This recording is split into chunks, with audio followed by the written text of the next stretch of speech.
ناظرین، کیا آپ جانتے ہیں کہ انڈوسکوپی ہماری خوراک کی نالی، معدے، چھوٹی اور بڑی آنت کی بیماریوں کی تشخیص اور علاج کے لیے استعمال ہونے والا ٹیسٹ ہے؟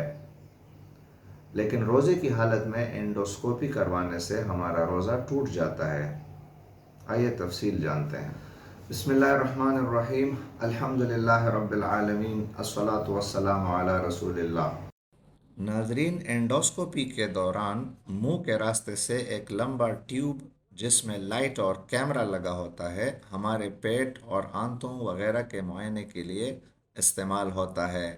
کیمرہ استعمال کرتے وقت عام طور پر کیمرے پر منہ کے راستے سے پانی وغیرہ ڈالا جاتا ہے تاکہ کیمرے کے گلے سے گزر کر بدن کے متعلقہ حصے پر پہنچنے تک کیمرے پر بدن کے اندرونی رطوبات لگ گئی ہوتی ہیں وہ صاف ہو جائیں۔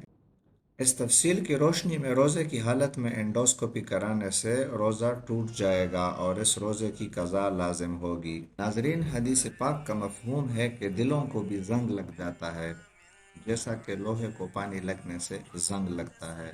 پوچھا گیا، یا رسول اللہ، اس کی صفائی کی کیا صورت ہے؟ تو آپ صلی اللہ علیہ وآلہ وسلم نے فرمایا کہ موت کو کثرت سے یاد رکھنا اور قرآن پاک کی تلاوت۔